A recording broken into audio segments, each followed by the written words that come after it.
नमस्कार, दैनिक सत्य समाचार में आपका स्वागत है। मैं राकेश कुमार आज के तमाम खबरों के साथ। अररिया जिला अंतर्गत रानीगंज प्रखंड के ग्राम बौसी निवासी राजा ऋषिदेव जी और अररिया प्रखंड अंतर्गत खैरूगंज निवासी जोगेंद्र ऋषिदेव जी बीते दिन जम्मू गोलीकांड में गोली लगने से मृत्यु हो गई थी। बेचारे मजदूरी करने गांव से जम्मू कश्मीर गए थे।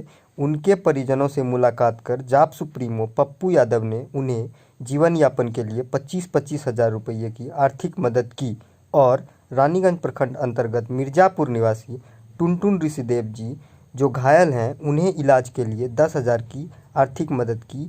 आइए देखते हैं उन्होंने क्या कहा। जिस तरीके से रैयाम या अन्य जगहों पर बिहारियों को निशाना बनाया जाता है, हर प्रदेश के लोग कहीं भी जाके काम करेंगे, लेकिन लगातार जिस तरीके से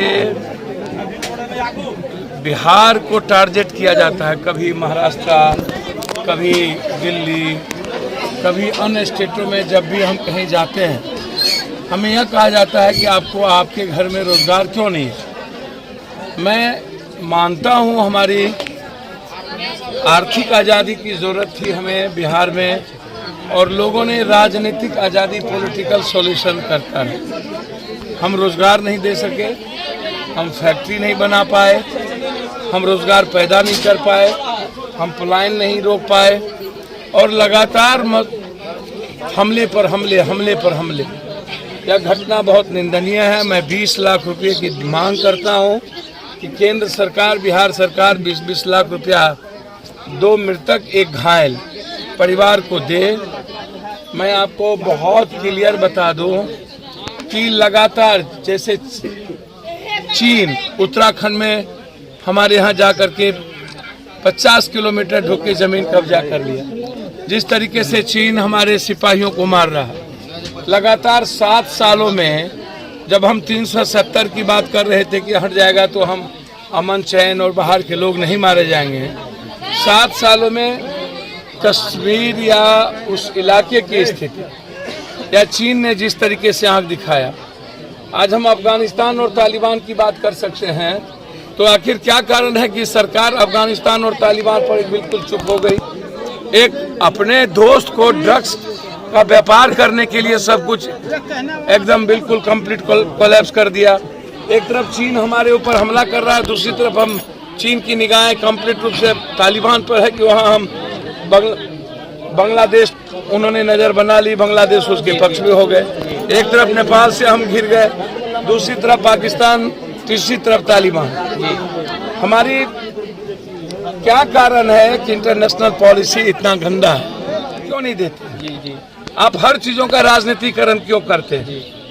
हर चीज़ों का राजनीतिक खोज क्यों करते हैं? तो ये 40 सालों में बिहार में जिसकी सरकार थी और जिन लोगों ने सरकार में जो रहे, उन्होंने रोजगार को पैदा हमारे युवाओं के लिए नहीं किया। हमारे मजदूरों का पलायन हुआ। हमारे पास किसान की स्थिति 1 कट्ठे 2 कट्ठे वाली, 1 बीघा से भी नीचे वाली स्थिति रही, जिसके चलते हमारी बहन की, हमारी बेटी की, हमारे बेटा का, हमारे यूथ का, हमारे भाई का कभी भी फ्यूचर बहुत वाइज नहीं रहा, आगे नहीं बढ़ा। नतीजा हुआ कि अपने परिवार, अपनी दादी, अपनी माँ को जिंदा रखने के लिए बहन के तन पर कपड़ा के लिए लोग बाहर जाने लगे और हम हमेशा लाश के रूप में लौट के आते हैं। तो हमें सोचना पड़ेगा बिहार के लोगों को कि हम कब तक बाहर जाकर के मरते रहें, कब तक हम लात खाते रहें, कब तक हम चप्पल खाते रहें, कब तक हम गाली सुनते रहें, कब तक हमें भगा दिया जाए। हम बिहार में अपने घर में रह के काम क्यों नहीं कर सकते हैं? तो इसलिए सरकार बिल्कुल कोलैप्स है, सरकार की पॉलिसी सही नहीं है। सर, आज़ादी के 75 वर्ष हो गए, लेकिन फिर भी जो है आज बिहारी मजदूर जो है बिहार के पलायन को विवश है। तो आप जो है लड़ाई हमारी बचपन से रही। आज हम अभी पार्टी के जन अधिकार पार्टी की तरफ से हमारे साथ मुखिया जी हैं, हमारे नेता हैं, हमारे वर्तमान यहाँ के मुखिया हैं, हमारे विक्टर जी हैं, हमारे जिला पार्षद हैं, हमारे जिला अध्यक्ष हैं, इस इलाके के तमाम यूथ हैं, बुजुर्ग हैं। अभी उस परिवार को खाने जीने के लिए 25,000 की मदद की गई है, आगे भी मदद की जाएगी, लेकिन 1-1 लाख रुपया हम इस परिवार को इसके घर के लिए और फ्यूचर के लिए हमारी पार्टी की तरफ से इसको दिया जाएगा। लेकिन सवाल 25,000 या 1 लाख का नहीं है, सवाल है कि हम रोजगार पर गंभीर क्यों नहीं होते। हम यूथ को मजबूत क्यों नहीं करते हैं? यूथ के जेब में 50,000 1 लाख रुपया मंथली इनकम की व्यवस्था कब हम करेंगे? हम हमेशा राजनीतिकरण में जात पात धर्म मजहब हिंदू मियाँ बैकवर्ड फॉरवर्ड में हम रहते हैं, लेकिन हम युवाओं की बात नहीं करते हैं, हम अपने फ्यूचर की बात नहीं करते हैं कि मेरे यूथ का भविष्य क्या होगा, मेरी बेटी कैसे रहेगी। तो सरकार को जवाब देना चाहिए, सरकार को 20-20 लाख रुपया इंक्वायरी भी करनी चाहिए और आगे से कोई बिहारी पर इस तरह हमला न हो, उसको हमले को रोका जाए और कह करके बिहारियों को मारना, इसका जवाब हम देंगे और जरूरत पड़ेगी तो हम किसी को भी अपने बिहार की ओर से जाने नहीं देंगे यदि हमको इसी तरह किया। बिहारियों